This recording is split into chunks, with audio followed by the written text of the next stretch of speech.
Lesson 14 मोतियों का खेत। किसने लिखा है लेसन? बेंजामिन फ्रैंकलिन ने। क्या कहते हो? अज्ञानी होना उतनी ही शर्म की बात नहीं है जितना कि सीखने की इच्छा न रखना। चाहे अपन अज्ञानी, वो उतनी शर्म की बात नहीं है। और अगर अपने मन में सीखने की इच्छा नहीं हो तो वो शर्म की बात होती है कि अपने को सीखने की इच्छा हमेशा रखनी चाहिए अपने मन में। अपन लेसन पढ़ते हैं। एक दिन अकबर के हरम में क्या होता है, जो रानियों का महल रहते हैं वहाँ पर क्या होता है, उनकी रानी में थी अकबर की रानी, तो वो क्या कहती, अरे ये तो जहाँपना का मनपसंद फूल है। जो इधर आपको फूलदान दिख रहा है ना, तो क्या बोलती है, तो उनका मनपसंद फूलदान है। तो उनसे क्या हो जाता है, कुछ गिर रहा है वो वहाँ पे, तो वो डर जाती है। फिर जब अकबर दरबार से लौट कर आए तो वो क्या बोलते हैं, जहाँपना को यह बात अभी तक नहीं बताऊंगी, वे बहुत नाराज हो जाएंगे। उनकी वाइफ जो क्या कहती है वो रानी, कि मैं उनको अभी ये बात नहीं बताऊंगी कि वो फूलदान टूट गया है या कुछ हो गया, तो अगर बता दूंगी तो वो नाराज हो जाएंगे। तो फिर जहाँपना देखते लगता है यहाँ से कुछ गायब है, यहाँ पे हमेशा फूलदान पड़ा रहता है और वो हमेशा अब गायब है, तो उनको लग रहा है कि यहाँ से कुछ गायब हुआ है। फिर जहाँपना कहते हैं, हाँ ध्यान आया मेरा मनपसंद फूलदान, जो उन्हें किसने गिफ्ट किया था, एक चीनी मुसाफिर थे, उन्होंने गिफ्ट किया था। तो जहाँपना सोचते यहाँ पे तो वो फूलदान पड़ा था। फिर उनकी रानी कहती, और नौकर उसे साफ करने ले गया। क्या कहती है कि नौकर उसे साफ करने ले गया फूलदान को। फिर थोड़ी देर बाद में क्या होता है, अब चूंकि वो अकबर आराम करने चले गए थे ना, फ्रेश होने गए थे, तो मैं उन्हें सच्ची बात बता दी थी। उनकी रानी बोलती कि अब वो थोड़ा रिलैक्स हो गए तो मैं उनको बात बता देती क्या क्या हुआ है, क्या क्या हुआ है।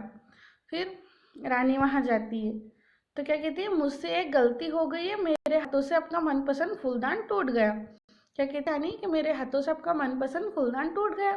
तो फिर जहाँ पर ना क्या कहते, लेकिन तुमने तो कहा था कि उसे नौकर ले गया। रानी ने पहले क्या कहा था उनको, अकबर को, कि वो तो नौकर ले गया है फूलदान को। फिर अब रानी कहती, मैं आपको बताने से डर रही थी। क्या कहा, कि मैं आपको बताने से डर रही थी कि वो मुझसे कुछ गलती हो गई, टूट गया है। तो फिर अकबर कहते, अच्छा तो तुमने झूठ बोला, मतलब अब अकबर की बेगम होकर तुम झूठ कैसे बोल सकती हो, कि तुम मेरी वाइफ होकर, मेरी बेगम होकर झूठ कैसे बोल सकती हो। फिर रानी कहती है, पर वो तो दुर्घटना थी, उन्होंने जानबूझकर नहीं तोड़ा था, गलती से टूट गया। फिर अकबर कहते हैं, फूलदान तोड़ने के जुर्म में मैं तुम्हें माफ़ नहीं कर सकता। क्या कहते हैं, मैं तुम्हें माफ़ नहीं कर सकता, पर तुम्हारा झूठ माफ़ भी नहीं कर सकता। ठीक है, वो बोलते हैं तुम्हें इसके जुर्म में मैं तुम्हें माफ़ भी नहीं करूँगा और तुम्हारा झूठ भी माफ़ नहीं कर सकता। फिर अकबर कहते हैं, तुम्हें फ़ौरन यह महल छोड़कर जाना होगा। क्या कहते हैं अकबर, उनको क्या सज़ा देते हैं, कि तुम्हें यह महल छोड़कर जाना होगा। तो फिर रानी बोलती जाना होगा, उनको आश्चर्य होते हैं। फिर बेगम उनसे लाख मिन्नतें करती है, 1000 बार बोलती है, मतलब उनसे बार बार रिक्वेस्ट करती है कि अकबर अपने निर्णय पर अटल रहे। वो बोलते हैं कि मतलब नहीं जाना है, उनसे माफ़ी मांगती, पर फिर भी अकबर जो थे राजा, उन्होंने अपना फैसला नहीं बदला। फिर रानी बोलती, काश बीरबल शहर में होते तो जरूर कोई रास्ता निकाल लेते। अकबर जो था वो बीरबल जो था वो अकबर के यहाँ पे उनका साथ काम करता था, है ना। तो वो बोलती है उनकी वाइफ की, काश बीरबल होते तो जरूर कोई रास्ता निकाल लेते। फिर जब रानी महल छोड़कर जा रही थी तो कहाँ खबर पूरे गांव में फैल गई कि बेगम जा रही है, बेगम जा रही है। तो फिर क्या कहते हैं दूसरे लोग, जहाँपना ने कहा कि वे झूठे लोगों को बर्दाश्त नहीं कर सकते। क्या कहा था अकबर ने, कि वो झूठे लोगों को बर्दाश्त नहीं कर सकते, उन्होंने रानी को भी महल से निकाल दिया। फिर अगले दिन क्या होता है, अकबर क्या बोलते हैं, मैं एक महत्वपूर्ण बात पूछना चाहता हूँ, क्या तुमने कभी झूठ कहा है। वो सबसे क्या पूछते हैं उनकी प्रजा में, कि मैं तुमसे एक बात पूछना चाहता हूँ कि तुम सबने कभी झूठ बोला है। तो फिर वहाँ बोलते हैं, उनके साथी बोलते कभी नहीं, कभी नहीं। फिर ये भी बोलते कभी नहीं हुजूर। तभी फिर वहाँ कौन आ जाते, बीरबल आ जाते हैं। तो अकबर बीरबल से पूछते, क्या बीरबल तुमने कभी झूठ बोला है। तो फिर बीरबल क्या बोलते हैं, शायद। क्या बोलते हैं, शायद। तो अब अकबर बोलते क्या मतलब, तुम ईमानदार आदमी नहीं हो। वो यही पूछते कि क्या मतलब झूठ बोलने वाला आदमी ईमानदार नहीं होता है।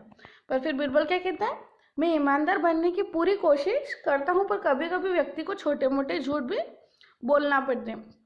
क्या बोलते हैं, कभी मैं हमेशा ईमानदार बनने की पूरी कोशिश करता हूँ, पर कभी कभी व्यक्ति को झूठ भी बोलने पड़ते हैं। किसी अच्छे काम के लिए झूठ बोलो, उससे अगर किसी का भला हो तो अच्छी बात है, कभी नहीं। फिर राजा क्या कहते, यहाँ हाजिर सभी दरबारियों ने दावे के साथ कहा कि उन्होंने कभी झूठ नहीं बोला। वहाँ पे जो थे सारे व्यक्ति, उन्होंने क्या बोला, हम में से किसी ने कभी झूठ नहीं कहा। फिर बीरबल कहते यही एक सबसे बड़ा झूठ है। क्या कहते बीरबल कि यही सबसे एक बड़ा झूठ है। वहाँ पे जितने भी दरबारी थे, हो सकता है उन्होंने भी झूठ बोला, पर अकबर ने जब पूछा तो उन्होंने क्या कह दिया कि हमने कभी झूठ नहीं कहा है। फिर अकबर क्या कहते, मैं एक झूठे को अपना दीवान बनाकर नहीं रख सकता। बीरबल कौन थे, उनके दीवान थे। तो बीरबल तुम्हें इसी वक्त आगरा छोड़कर जाना होगा। क्या कहते बीरबल तुम्हें भी आगरा छोड़कर जाना होगा। फिर बीरबल भी बोलते जो हुक्म जहाँ बना, मतलब आपके जो आज्ञा हो उसका मैं पालन करूँगा। इसी बात की खबर बेगम साहिबा तक भी पहुंच जाती, जिनका महल आगरे के किले के बाहर था। जो बेगम चली गई थी महल छोड़कर, उनके पास भी बात पहुंच जाती कि बीरबल भी वहां से चले गए। बेगम बोलती जाओ बीरबल से कहो कि हम उनसे मिलना चाहते हैं।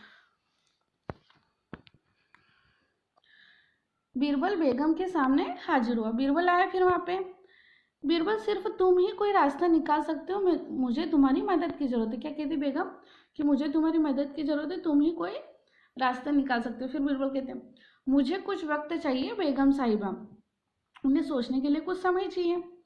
बीरबल सीधे सबसे बड़े जोहरी के पास गया, उसको कुछ प्लान सूझा तो वो जोहरी के पास गया, और जो आगरा शहर के बाहरी इलाके में रहता था। जो जोहरी था वो आगरा के बाहर इलाके में रहता था। अब वो बोलता है जी हजूर। तो क्या कहते हैं बीरबल, यह रही गेहूं की बाली। क्या कहा उन्होंने कि गेहूं की बाली।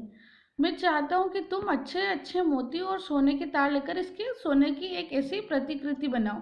क्या बोलते हैं कि गेहूं की बाली और इसके एक अच्छे मोती लेकर सोने की प्रतिकृति बनाओ। ठीक है।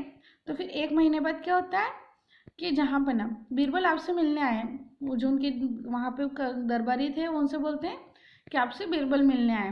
तो अकबर बोलते हैं कि आने दो उनको अंदर। फिर बीरबल कहते हैं जहाँ पर ना हालांकि आपने मुझे राज्य से निकाल दिया, पर फिर भी मैं आपको भूल नहीं सकता।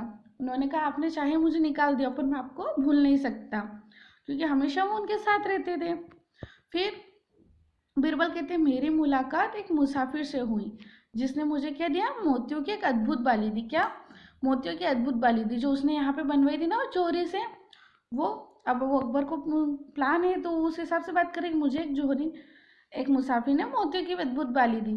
तो फिर अकबर बोलते हैं मोतियों की बाली, अच्छा, अगर इसे बोया गया तो मोतियों की फसल पैदा होगी। क्या कहते हैं बीरबल कि अगर इसको अपन बो देंगे ना तो मोतियों की फसल पैदा होगी।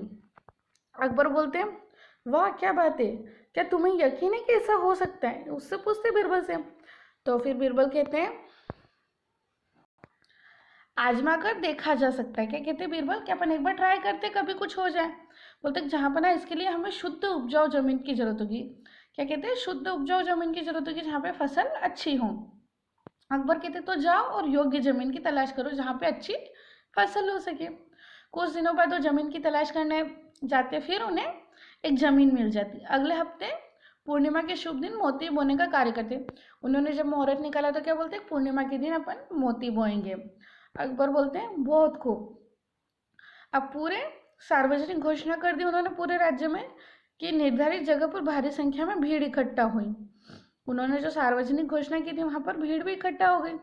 अब वो सारे जो थे उनके वहाँ के दरबारी, गांव की प्रजा बोलते चलिए चलो जल्दी करो, कितना बढ़िया सुझाव है, मोतियों का खेत होगा अपने इधर और हमारा राज्य मालदार हो जाएगा, मतलब पैसे ही पैसा हो जाएगा राज्य में, मोतियों का खेत होगा, मोती को बेचकर बहुत सारे पैसे भी आ सकते हैं।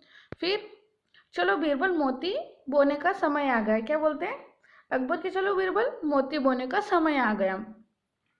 तो फिर बीरबल कहते हैं नहीं नहीं जहाँ पर नाम मैं नहीं बोल सकता, बोने का कार्य किसी ऐसे व्यक्ति को कराना होगा जो शुद्ध हो, जिसने कभी कोई पाप न किया और जिसने कभी झूठ न बोला। बीरबल क्या कहते हैं जिसने कभी झूठ नहीं बोला उससे मोती बोने का कार्य करवाते हैं और जिसने कभी कोई पाप नहीं किया। फिर बीरबल कहते हैं आप तो जानते हो मैं इसके योग्य नहीं की, लेकिन आप अपने मंत्रियों में से कह सकते हैं, क्योंकि मंत्रियों ने उनसे जब अकबर ने पूछा था तो बोले हमने कभी झूठ नहीं बोला। तब बीरबल कहते हैं कि आप अपने मंत्रियों से कहिए वो बोएंगे। आखिरकार उन्होंने तो कभी झूठ ही नहीं कहा, ऐसा बीरबल अकबर को बोलते हैं। फिर मंत्री लोग आ गई शामत, मतलब वो सब बातें करते खुसुर फुसुर करते रहते कि अब तो अपनी शामत आ गई, अब क्या कहें अपन। ये मोती बोने का कार्य तो जिसने कभी झूठ नहीं बोला वो कर सकते हैं। और फिर कहते हैं अगर हमने मोती बोए और उनके उपज नहीं हो तो हमें दोषी ठहराया जाएगा, क्योंकि हमने झूठ बोला था और मोती बोने के लिए सच्चा आदमी चाहिए। फिर एक दिन बाद एक एक करके अकबर के सभी दरबारी बोलने लग गए कि नहीं नहीं, मैं नहीं कर सकता, मैं नहीं कर सकता। सबने मना कर दिया अकबर को। फिर अकबर बीरबल बोलते अब केवल आप ही बचे जहाँ पर ना आप मोतियों के बीज बोए, यही उचित रहेगा। बीरबल किससे कहते हैं? अब राजा से कहते हैं कि आप ही मोतियों के बीज बोइए और यही सही होगा। तो अब अकबर क्या कहते हैं? हम नहीं बोल सकते, हमें यकीन है कि हमने बचपन में बहुत ही गप मारी, मतलब भी बहुत ही मस्तियाँ करी और मस्ती में बहुत ही झूठ भी बोले होंगे। अब बीरबल कहते हैं अब क्या किया जाए? तो अब अकबर बोलते हैं कि मुझे अफसोस है बीरबल, उन्हें समझ में आ गया था। तो फिर बोलते हैं किसी ऐसे व्यक्ति को खोजना नामुमकिन लगता है जिसने कभी झूठ ना बोला। अब अकबर क्या कहते हैं कि ऐसे व्यक्ति को ढूंढना बहुत ही मुश्किल है कि जिसने कभी भी झूठ ना कहा। अपन हो सकता है खेल खेल में मस्ती में अपन कभी झूठ भी बोल दे और अपने को पता ही ना चले। अब बीरबल बोलते हैं अगर ऐसा है तो कोई भी बीज बोना इस राज्य में रहने के योग्य नहीं है। अगर मतलब झूठ बोला तो उन्होंने उनकी रानी को निकाल दिया था, बीरबल को भी निकाल दिया था, तो वो क्या बोलते हैं इस राज्य में रहने के योग्य नहीं है, कोई भी राजा को बोलते हैं। तो बोलते हैं हम तुम्हारे कहने का मतलब समझ गए बीरबल। उनको अकबर को पूरी बात समझ में आ गई थी कि अब कौन, सबने झूठ बोला तो सबको निकलना होगा राज्य से, कोई भी नहीं रह सकता। फिर अकबर बोलते बेगम को वापस बुलवाया गया और साथ में बीरबल को भी। अब उन्हें समझ में आ गया था तो उन्हें उनकी रानी साहिबा को भी बुला लिया और बीरबल को भी बुला लिया। अब फिर अकबर कहते हैं मुझे मोतियों का खेत तो नहीं मिला, पर कम से कम मुझे अपना होशियार दीवान तो वापस मिल गया। क्या कहते हैं कि चाहे मुझे खेत ना मिला हो पर अपना दीवान तो मिल गया, जो उनके साथ हमेशा रहता था, उन्हें हर सही गलत की बात बताता था। तो हमें इस कहानी से क्या शिक्षा मिलती है कि हमें दूसरों की छोटी छोटी गलतियों को क्षमा कर देना चाहिए, क्योंकि हो सकता है कभी हमसे भी कोई गलती हुई हो, है ना।